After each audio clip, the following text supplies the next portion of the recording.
Kingsman, the Golden Circle has the umbrella guns, missile-firing cars, and suit-wearing secret agents that you've been wanting to see.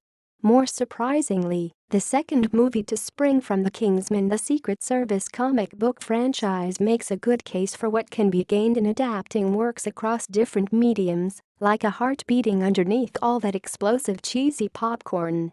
Given that it draws from the reservoir of super spy fiction, there's a fair amount of campy self-awareness in the Kingsman Pocket universe. The comics, and the first feature film that followed, have had movie stars being kidnapped as part of a big doomsday plot, insane exotic locale fight sequences, and flamboyant arch-enemies. But the first comic series, written by Mark Millar and co-plotted by Matthew Vaughn, with art by Dave Gibbons, Andy Lanning, and Angus Mackay, suffered the same problem as much of Millar's work. The narrative calculus powering the series feels a little transparent, cheeky celeb endangerment, cranky socio-political framing, balls-out violence, and genre staples pumped full of steroids. The source material laughs at itself and invites the audience to do the same. But my experience reading Kingsman comics has mostly felt bloodless, like they could use more heart. I didn't feel that way at all after seeing a screening of The Golden Circle last night. Don't get me wrong, the espionage action movie knows what it is, which is not a tearjerker meant to pull at viewers' heartstrings. Yet, The Golden Circle, which isn't based on pre-existing material, hits on an earnestness that the comics material never manages. A palpable sense of camaraderie, fellowship, and rivalry throbs across the different spy organizations in the movie.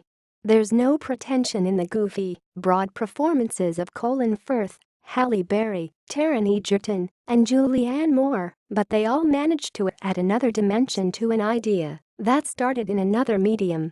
We're in a moment that's super saturated with fare adapted from comics, when every project announcement seems to be a cash grab that invites eye rolls and skepticism.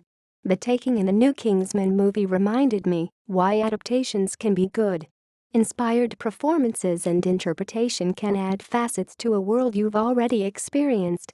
As Poppy, Julianne Moore does a great job of being a gleefully unhinged criminal mastermind, but also manages to make her been-done-wrong grievances against the world feel legitimate. Watching Taron Egerton's Eggsy bumble his way through relationship angst or contain grief and anger reminded me that I didn't experience the character this way originally. And the loneliness and regret that Colin Firth brings forth in his latest turn as Harry Hart gives a nice counterbalance to the expected unflappable hypercompetence. The Kingsman idea feels more fully realized in this other iteration, and the Golden Circle feels like it's filtering the intentional energy of the property, closing the movies to comics loop that powered the original series. Over-the-top action comedy is still the order of the day, but the new movie adds a level of heart I hadn't felt before, and that makes everything more enjoyable.